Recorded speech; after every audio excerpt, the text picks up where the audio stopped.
a sister does not have any wealth apart from jewelry.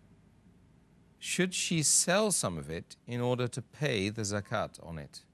As far as the jewelry she has, if it's gold, and if it is above the nisab level, 85 grams of gold or above it, then zakat is compulsory.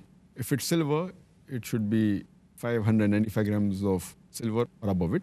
If it's more than the nisab level, zakat is compulsory on it. Zakat can be paid even from other wealth that she has or from the jewelry itself. If she has other wealth and she pays zakat, every year she has to pay 2.5% of the value of the gold or silver. If she doesn't have, any of her relative also can pay on her behalf. Whether it be father, mother, brother, no problem, they can pay.